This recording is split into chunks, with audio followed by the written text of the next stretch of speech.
En mi caso personal, creo que los 3 años que se dan cuando se es mayor de 18 años, como alguien me dijo, que es como un tiempo sobre todo de desgaste.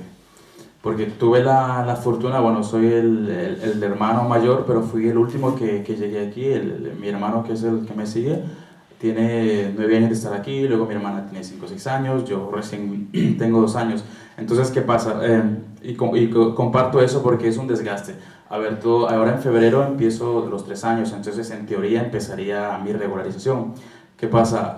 Todos estos 2 años, ¿qué podía hacer yo? O sea, si no se me permite trabajar legalmente, y por otra parte tampoco se me permite estudiar legalmente. ¿Por qué? Porque la educación no es del todo pública ni del todo gratuita, entonces hay un costo. ¿Y qué pasa? Por ejemplo, el año pasado yo hice el ciclo para integrar, perdón, para hacer las pruebas de acceso. Lo hice por desconocimiento porque igual tenía mis estudios en mi país, en Honduras, y obviamente el tema de la convalidación, aparte de ser tedioso, de otro tema que también te desgasta y es costoso, entonces te hace como que hacer más trámites y a veces hacerte para atrás.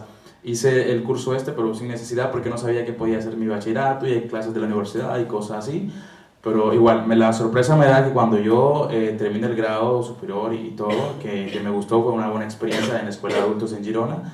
¿Qué pasa? Cuando ya se suponía que este año yo debería estar estudiando integración social, pues me doy con una sorpresa que voy y el tema de las tasas y la matrícula se va casi a 500 euros.